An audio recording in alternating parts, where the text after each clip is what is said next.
Welcome to the Win, Make, Give podcast, season 2. It's all about winning. This is Ben Kinney, joined today with Chad Himes and Bob Stewart. We are right in the middle of the Traits of a Winner series, Chad. And today we are talking about purposely using time. Is that right? Absolutely, Ben.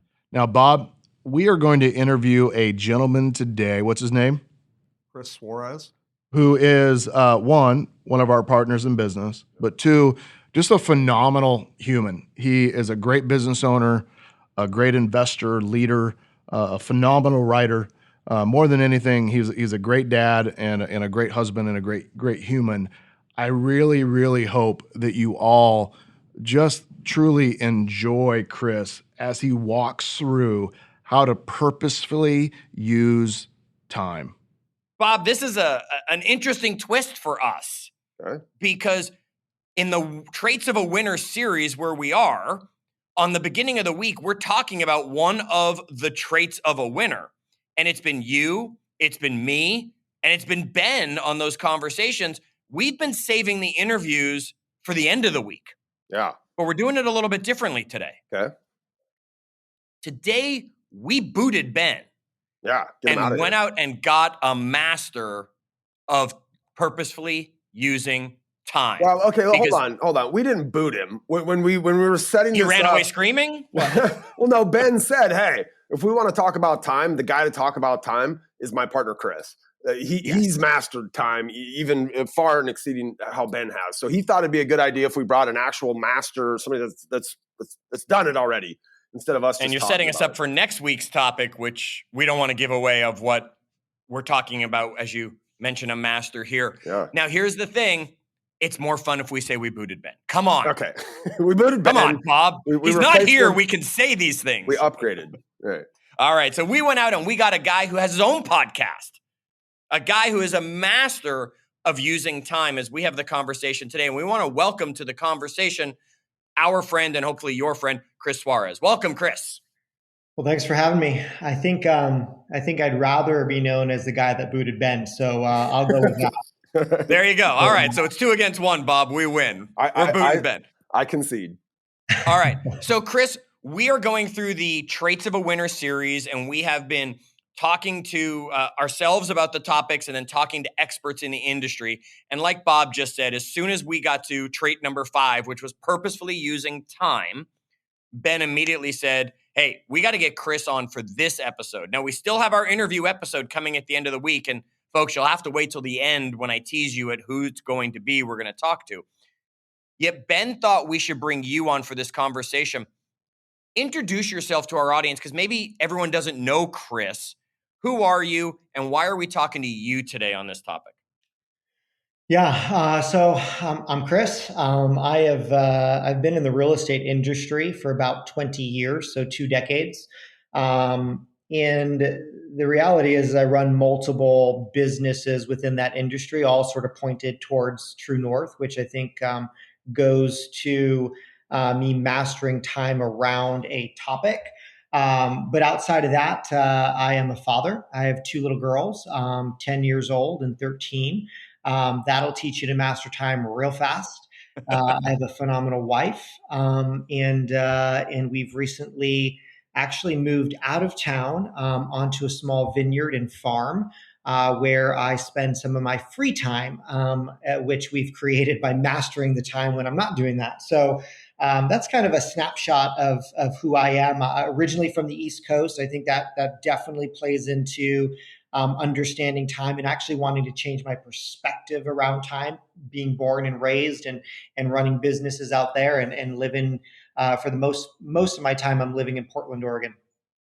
All right. And that's obviously why I like Chris as well. I'm an East Coast guy, relocated out here to the much more relaxed West Coast. So we have that in common. Now, Chris, you also have your own podcast. So let's give you a little plug right here. Let everybody know how can they check out your podcast if they like what you have to say today.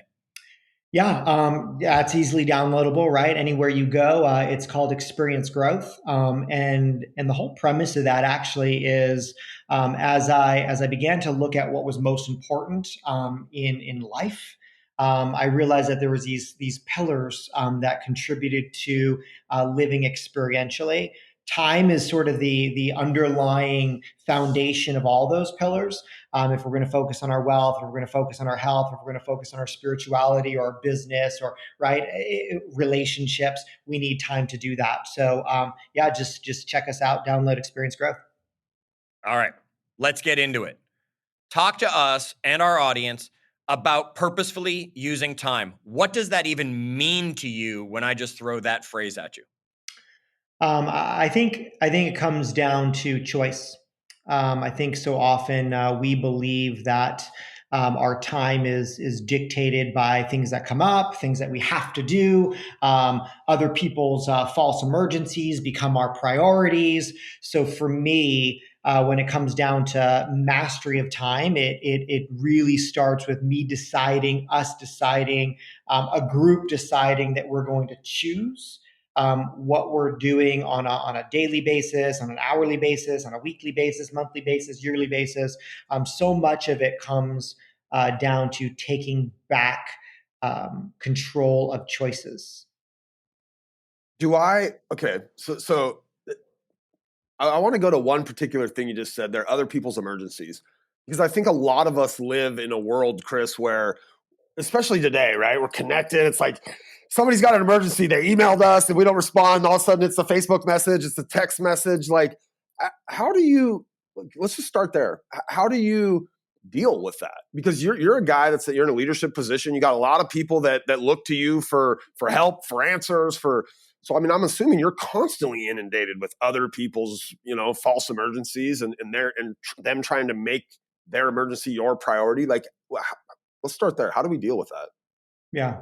One, understanding what priorities are, right? Like what is my priority for the day, for the week, for the month? Like really, what am I here to do? Like, how do I provide value to other people? I think for many of us that struggle, it starts because we are pleasers. Like I love helping people. Right. I actually do get a kick out of pleasing other people. And because of that, if I'm not careful, like anything that you need, I'll dive and catch and jump and raise my hand and I'll do it. And we all need that. Like we all need to be able to get value by helping other people. It's just, I needed to create these guardrails or boundaries of when is my time to help, such that an immediate text, right, or a text doesn't demand an immediate response. And I think as you say, as all these sort of avenues of communication became more and more popular, like it actually is us, the human race, like looking for immediate response. It was a phone call and a message, then it was an email and a response, then it was a text, and now it's almost like we expect things to happen faster and faster and faster. And some of us set the standard that as soon as you text, I'll get back to you. So for me, it's making sure that I have time in my world where I can please other people, but understanding that that can't be an instant gratification response. It has boundaries. Okay.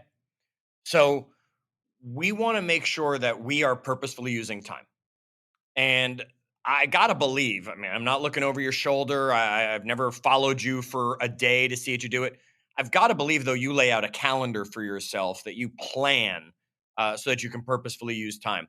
So let's talk a little bit about that for everybody. Let's give them the short version, Chris.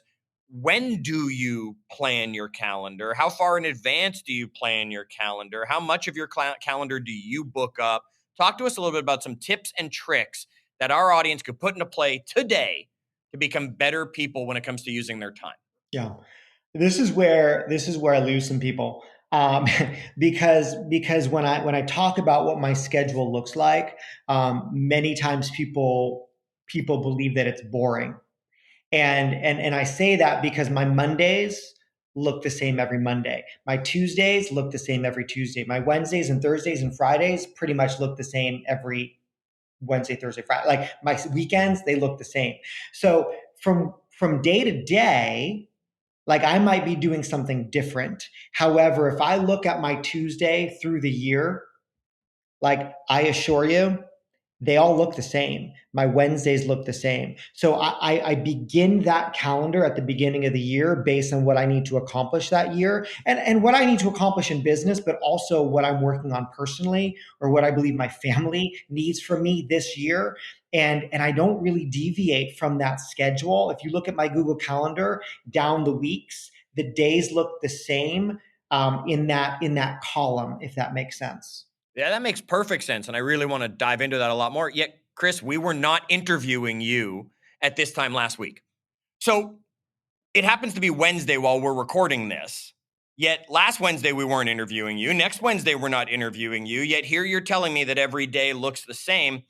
You must have some flexibility in there to be able to now have scheduled this opportunity with us. Yes, and I think you used a word right at the end that fits into my schedule. So last Wednesday, next Wednesday, this Wednesday, I have a block in my afternoon that is opportunity based on relationships for the future. And so for me, when someone reaches out and says, "Hey, can you schedule some time?" We always need those blocks because that will happen. And there's certain days or certain afternoons where I have those blocks. This happens to be one of them. So it's a way for me to build my relationship with you guys and your audience. And so that's why it fits in. I think we have to be careful. Like I did it the wrong way early, where I said, "Oh, I'm going to block my calendar. I'm going to have every minute and every hour blocked." And honestly, you wake up one day and say, "I hate this." Like, I live a fairly structured / disciplined life, but if every minute of every day is blocked, we'll tap out real fast.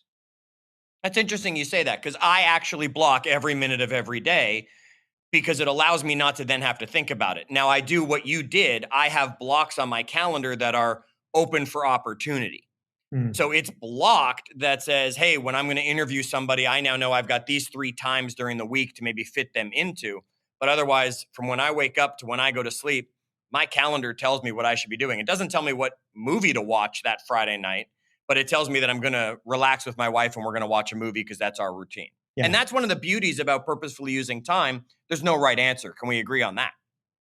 Yeah, I believe so. Like the only thing I'll add to that calendar is for me, as I began to study time and look at people that truly were master time way better than I do, right? They consistently had white space blocked into their calendar. Like Jeff Weiner of right said one of the most like busiest CEOs of our time has 30-minute blocks, 6 30-minute blocks a day for white space. And what he said in an interview recently, he said that white space allows me to revisit what just happened in my last appointment. Sometimes we go from appointment to appointment to appointment, and some of them we win and some of them we lose, but we don't have that time to reflect on why we won or why we lost. And so that white space, I didn't have that in my calendar. And a couple years ago, when I heard that interview, I said, "Gosh, I need to build in some white space." And then I went to everyone in our organization. And I said, "You need to build in some white space. Otherwise, we're going to actually progress slower because we don't have that time to reflect on where we're winning and where we're losing." I love this. And folks, forget Bob's here. Chris and I are now just going to keep debating this for a while for all of you. Wouldn't you agree? I could say that means he's actually scheduled 6 30-minute reflection blocks. 100% yes. Right. Okay. So, and that's, folks, I want everyone to hear this. He leaves it as white space and doesn't put anything, yet he knows what it's for. I always fear that when I have white space on my calendar, someone like Bob or Ben or someone's going to just steal that time and I'm not going to be able to use it for what I would like to. So that's why I block it out. And now I know that it's reflection time after an appointment opportunity. Yeah, that's Okay. valuable. I think right. The interesting one of the interesting things I found as I was just researching time and really taking back time and making decisions around our time was actually the Latin root word of decide, is that CID, that SID. I've shared this with a lot of people, but SID actually means to cut or to kill. So if we're deciding something in our time, it ultimately means we're cutting or killing something, right? Pesticide, homicide, scissors, all those words have that SIZ or SID. And that means if we're deciding our calendar, if we're deciding our schedule, we're getting rid of something. Something's getting cut, and we have to make sure it isn't that white space. Okay, so I mean, Chris, you clearly have a lot of demands on your time. how do you decide what gets cut? Like, or how do you decide, Ben talks all the time about, every yes must be validated by 1,000 no's or whatever it is, right? Mhm. Like, how do you decide who gets a yes and gets on that calendar and who gets cut? I think it depends on I run multiple businesses. Okay. And interestingly enough, my hat that I put on for those multiple businesses, I'm needed in different avenues for those businesses. If it's a business hour, if it's a business day, and on Monday I'm working on this business, or Wednesday I'm working on that business, I have to make a very clear decision on whether or not I am doing my job in moving the business forward by saying yes to this person, to this assignment, to this request for time. Like, and I take that pretty seriously. Like, I really look around and I say, gosh, I work for a lot of people, and I'm good with that. I'm good with mentally realizing that, right? In the real estate business, I have 50 partners right now. I work for them. And so if I say yes to someone else that hasn't committed their business to me and me to them, then I'm not doing my job. Like, I'm not living up to my obligation or promise to them. So I think because I try to live in a real congruent way by delivering on the promises, I ask myself, is this going to affect a promise that I've made to someone at the beginning of the year? And if it is, am I willing to break that promise? Interesting.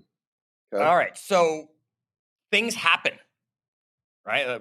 We can say that in multiple ways, and I'll keep it clean when I just say that things happen, right? Mm-hmm. It's going to impact your calendar. It's going to Yes. impact your schedule. Something's going to come up.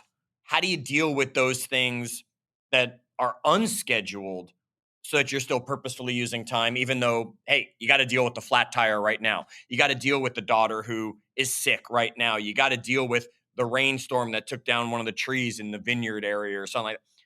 But how do you still purposefully make sure you're using time while also dealing with the world as it shows up? I think that comes down to not being inflexible, right? And I come from a long line of stubborn human beings. Like, I am like fourth generation stubborn, and because of that, that a quality trait of mine is I like things to go a certain way. I like things to be in their certain place. I like I'm just that guy. That has been a challenge.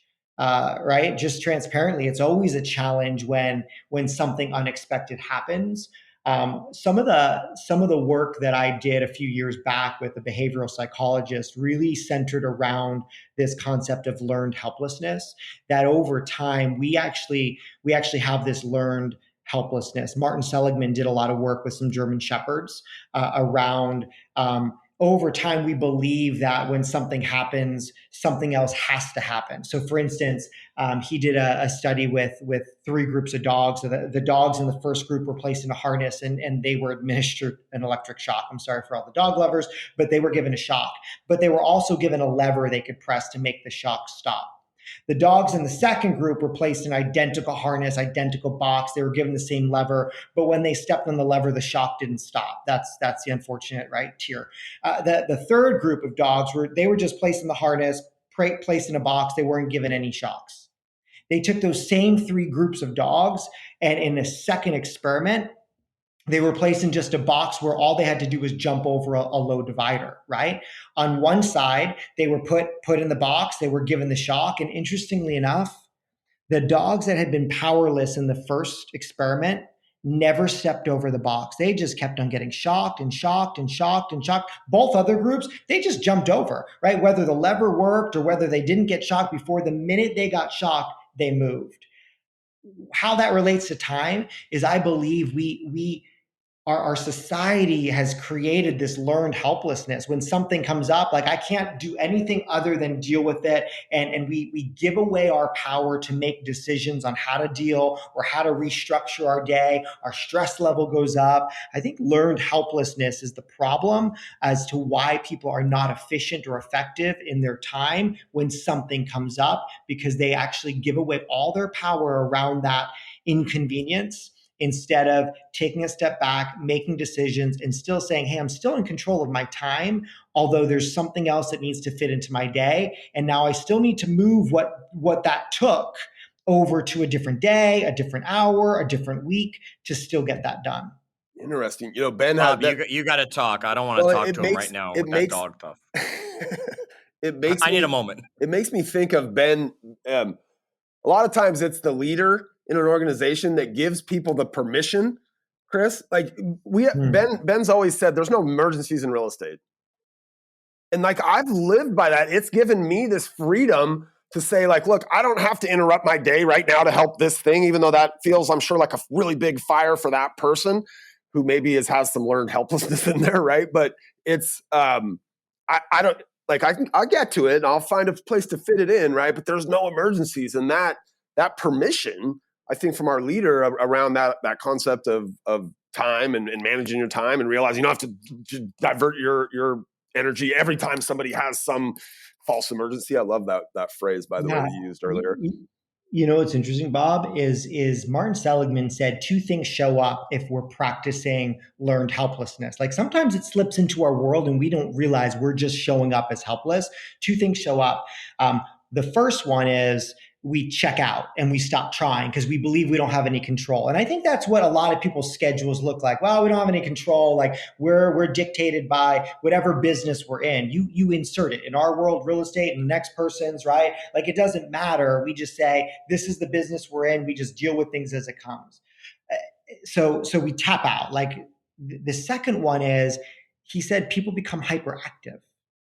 He said they accept every opportunity that shows up. They throw themselves into every assignment. They tackle every challenge. And honestly, he said, that's a sign that you have learned helplessness as well, because you do not believe you can control what you do when you do it. So we believe that we have to do everything. So whether you're the tap out, I can't handle this, or whether you're the, hey, you're always running down the hallway and you're always high energy and you're always dealing with some sort of like crazy nightmare. Like we know people like that. Both of them are signs of learned helplessness. Interesting. So Chris, at Win, Make, Give, we talk about health, wealth, leadership, and legacy. And we're focusing on obviously traits of a winner right now. Winners aren't only business success stories. Winners have a great family life or personal life, whatever their choices are they've made in that area. How does this apply to your personal world? Do you schedule your kids? Are you scheduling your wife on the calendar? How often are you on vacations? How do you make that stuff all work as well when it comes to purposefully using time? Yeah, I'll be honest. The only reason why I cared about time was because I got to a place in my world where my personal life didn't seem like it was a priority. And that's a lot of people probably get there, and that might be that breaking point. Yeah, I think sometimes we get there. Sometimes people tell us we're there. In my case, someone told me I was there, and I had to really take a step back and honestly reflect on that. And I think as I started to do that, I looked at my dad. You know, my dad was a worker, and he got to, I don't know, I should know how old he is, but he's retired. He's in his late 60s, right? But he worked every day at Xerox as a copier repairman. And he got to a place in his life where we wanted to go on vacation with him. I wanted to take him on vacation. We were going to go and spend a summer in Europe. And we said, hey, come with us. And he said no. Right? All expenses paid, be with the grandkids, spend some time with me. That was probably the least attractive, but he said no. And that was because, you know, he was having surgery on his knee and my mom was having surgery on her shoulder. And I realized that something's wrong with how we live, guys. Like something's wrong because we put all of our time into the front end of our lives to get to a place where we retire or knock stuff off our bucket list. And then we actually no longer have the energy or health. And so for me, time management was this way to live backwards, to take the time that the 10 or 11 years that the average American puts into retirement and take those 11 years and intersperse them through the peak health years, right? Which is typically our 40 years of work. So when you look at the average lifespan of a 78-year-old person, and unfortunately Americans live 78 years, we retire, the average age is 67. So when you do the math, I got 11 years at the end. And during our learning phase and our searching phase and our working phase and our earning peak phase, like we're just like head down doing anything other than living. And so for myself and my family, I said, no way. Like that's a terrible ROI. I'm going to invest 40 years into work to get 10 years back later. Like that's a negative 75% ROI on my time. And I just tapped out. Like I said, there's got to be a better way. And so we built our schedule. When you say, hey, what does your world look like? I have time every week that is blocked off for family and kids. I have time every year where I'm disconnected and prior to COVID, for the last 6 years, we've lived out of the country for 3 months out of the year. And that was a way to just separate or change my environment. Am I working during that time? Yeah, guys, I am. You guys know me. I do. However, it was a way for me to reset and grab those years later on in life and bring them to a time when my kids are at an age where they're having fun and I'm at an age where I can have fun. Like our health is good, we're happy, and we're experiencing life today rather than tomorrow. I mean, you built a whole your entire business is built around experience, like your real estate business anyway. That I first was introduced to you by. It's experience real estate, like literally the concept of experiencing that time when you can enjoy it. But Bob, the only reason why we named it that, to give a secret, is because I needed this constant reminder that was the purpose of business. Because if I didn't have the constant reminder, I am the guy that puts my head down and goes to work, right? I was raised by my dad. I'd be the copier repairman for 55 years, doing nothing other than that. Like I can put my head down and do the same thing every day. And it was this reminder that the purpose of life it's to be experienced, right? Like with those that we love. And so I said, hey, I'm going to name my company and our charity around experiential living for this constant reminder and mirror, right? This check to make sure that I'm actually delivering on the mission. Chris, let's say I'm not you or Chad, and I'm not, by the way. Like I've gotten better over the years. Like Chad knows, I've got time on my calendar for lunch with my wife once a week, and we've got our scheduled time where grandma comes and watches the kids, and we go out with. But in my work world, I've gotten better. But I'm it's not like you. My Mondays don't always look the same. How does somebody who, let's say, they're just living by the seat of their pants, who everybody else's things, and they're busy all the time, how do I start to make that like transformation into time? And maybe you said it's a choice, and maybe the first thing I have to do is just decide I want to change. But like, how do I really start to take those concrete steps to like change living, busily to living like, as a master of time? Yeah, I think sometimes doing a few exercises will help. I came across Laura Vanderkam's work early, and she's written some great books on time. She wrote Off the Clock, The New Corner Office. She wrote the book 168 Hours, and that probably opened up my eyes to realize that hey, everybody, you, me, the next person has the same amount of time that week, 168 hours every single week. Some of us work 40 hours, some of us work 50 hours, some of us sleep 8 hours, some of us sleep 5 hours. But the fact is even if you worked 40 hours and slept 8 hours a day, you'd still have 72 hours for everything left in our life. And when I heard that, and then she actually does a phenomenal TED Talk where she brings us through, hey, 72 hours after 40 hours of work and 8 hours of sleep is a lot. Like if we're working 50 hours, we still have 62 hours of life. Right? Spend 2 hours a day with your kids, you still have 48 hours. Like, even if we worked out at the gym for an hour every day, we'd still have 41 hours a week.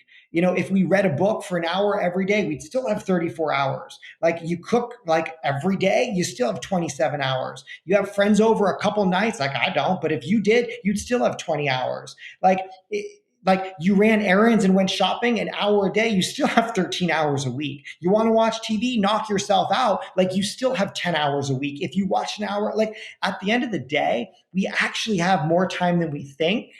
Like Chad mentioned having his time blocked. It's beautiful to do that. And then you realize where your 168 hours went, it probably didn't go where you think it did. Like, we could be massively effective and efficient. Like, I actually believe that our problem is not having enough time. It's just how we use it.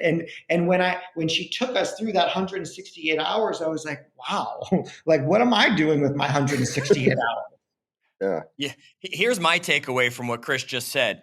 He's amazing at subtracting by sevens, right? I mean, that was amazing how he just kept going. I was like, no, wait, I'm counting on Chris, that was amazing. I am sure if anyone plays it back, I'm going to be way off, but it's close enough. That was pretty good. I bet the other thing he's really good at is multiplying by 3%. Right? Yes, I'm sure he's pretty good at that one too.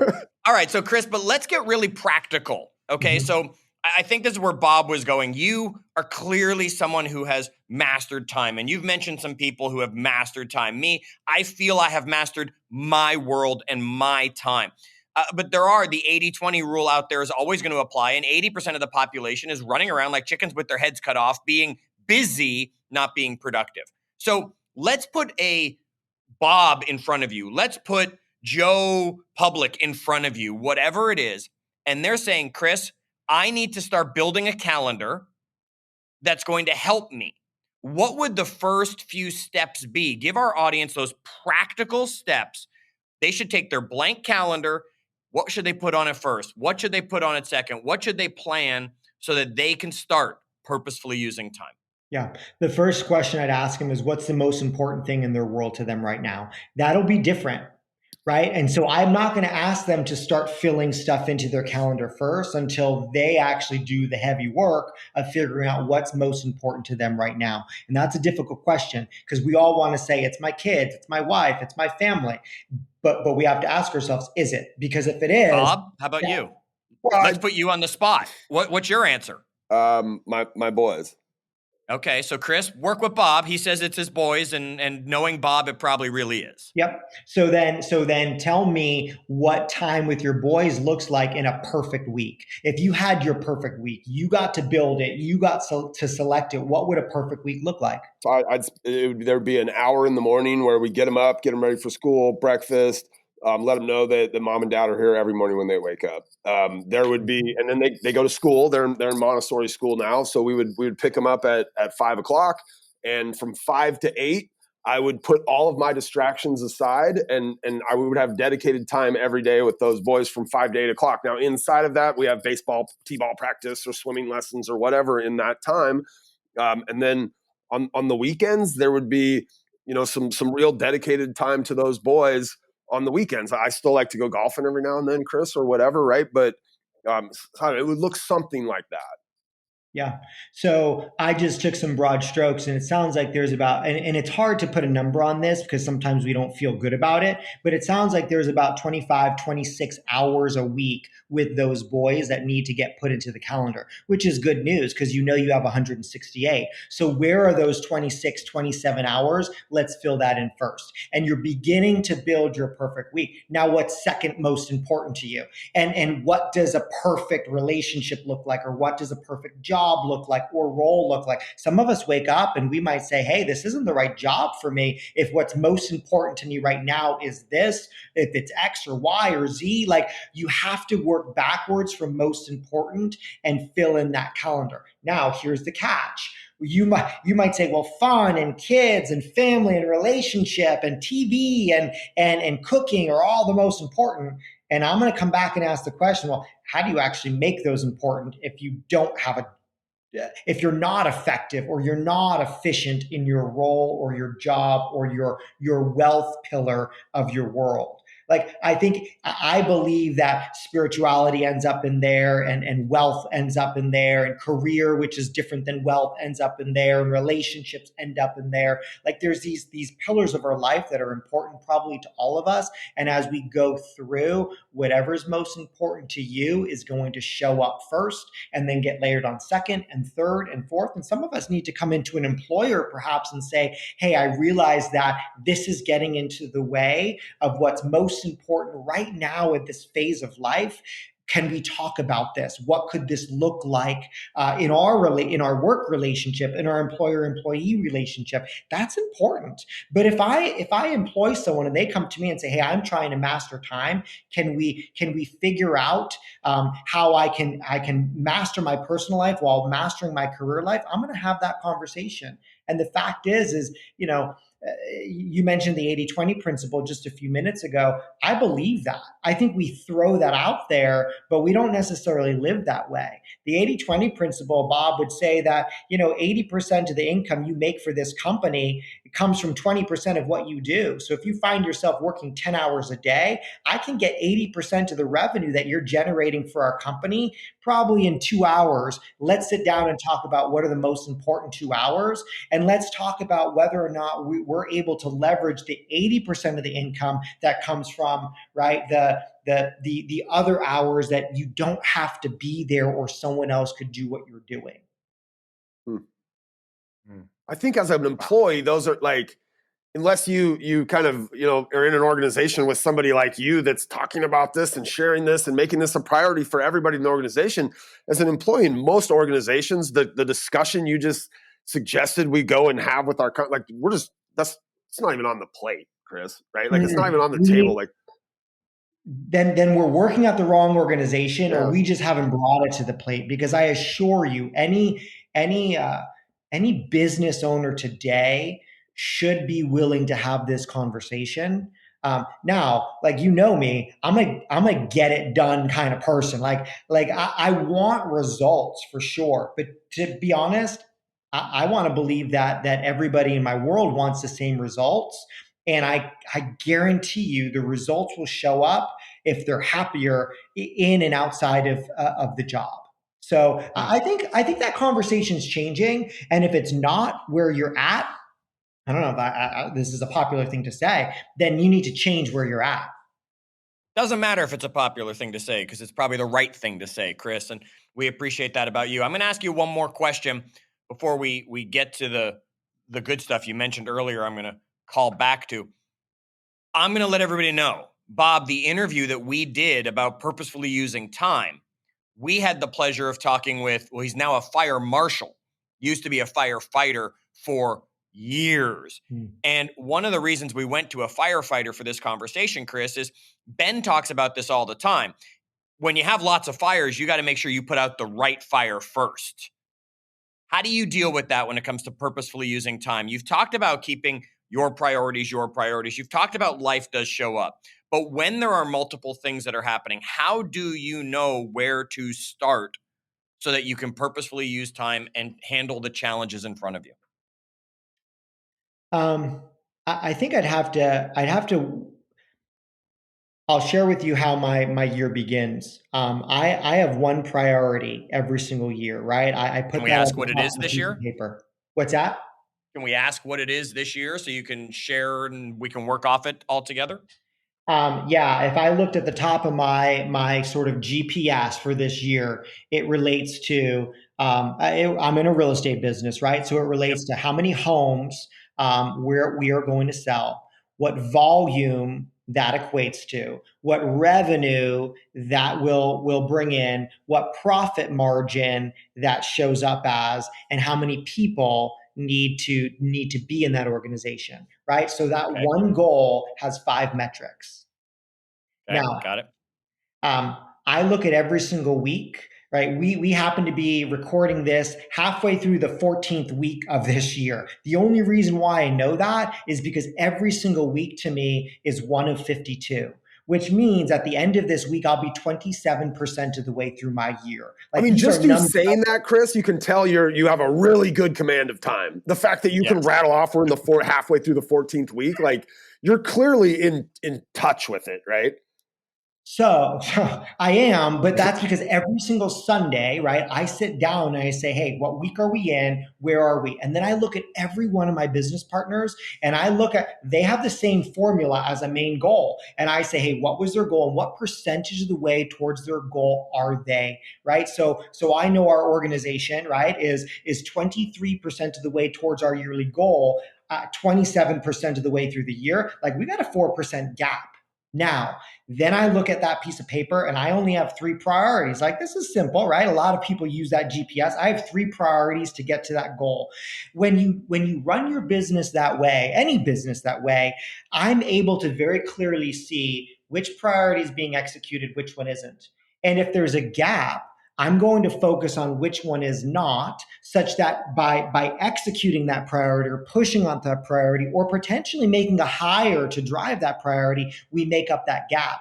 But so many of us wait until month 3, 4, 7, 9, and then we realize, gosh, we are far away. Like, I can never get too far off of that goal. But it also allows me to say, what does my schedule look like? Have I followed it? If I'm following it and I'm off a goal, then I'm just missing some people. Like, it doesn't stress me out because I look at it each and every week, and I'll figure out some of this. Like, hey, if I'm 3% off and I'm not executing 4 things on this sheet of paper, like, I'm just going to cross those off. I don't need to jump into 4 other things. It means I'm executing something else really well. Let's double down. So remember, like, I'm going to decide or eliminate other things. Just to focus on what's going to drive that ball forward. But so what I hear you saying, Chad's question was, how do you make those picks when multiple competing things? I mean, you're basically going back to the priorities, going, there's 2 things I could be doing here. Does one of those things get me any closer to one of these priorities?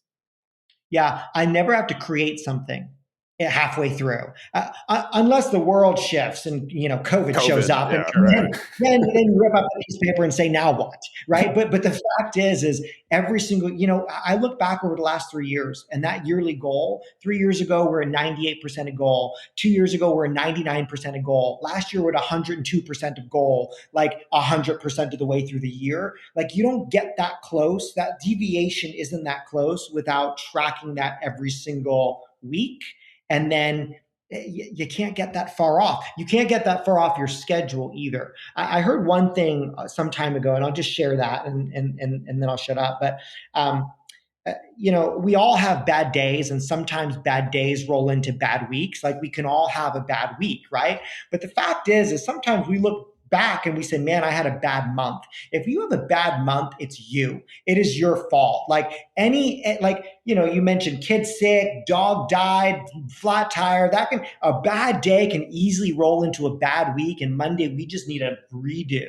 But if I have a bad month, that's me. And I have to really look at why and how did that happen? I'm okay with anyone in our world having a bad day, even a bad week. You have a bad month, something's wrong. Keep that in mind, folks, as you are purposefully using time, building your calendars, knowing your priorities. I think Chris has done an excellent job at sharing a lot of that with us. And again, as I've already mentioned, our episode we're going to drop on Friday. It's an interview with a firefighter for years, talking about how in the fire world they use time. And you get to hear Bob get very excited about the siren on the fire truck and stuff. So make sure you've subscribed. We're not done here yet, but I want to make sure that you have subscribed to our podcast, so that Friday's episode just drops right into your podcast device, wherever you're getting them, so that you don't miss that opportunity. Now, Chris, a while back, you mentioned you had a charity. And here at Win, Make, Give, during season 2, we are focusing on the give of Win, Make, Give. And we are naming a charity with every episode, that what we are doing is, for the first 30 days, every listen that episode gets, we're going to match with dollars as a donation to the charity. So, Chris, you have your own charity. What was that charity again, so that we can make sure we send the donations to the right place? Yep, the charity is Experience Giving.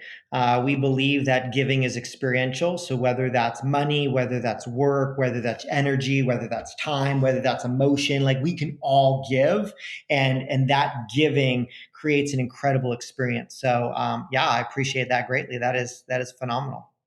Well, if Chris brought any value to you, we hope you'll share this episode with as many people as possible. And we hope you check out Chris's podcast. We hope you join us in our Facebook group, facebook.com/groups/WinMakeGive, where we will give you links to Chris's podcast as well, so that you can make sure you hear what he's got to say. Now, Bob, we've got one more trait to talk about next week, and it's going to be the 6th and final trait in the Traits of a Winner series. So, folks, you don't want to miss as we wrap this up with what that 6th trait is going to be. And until our next episode, as always, do good.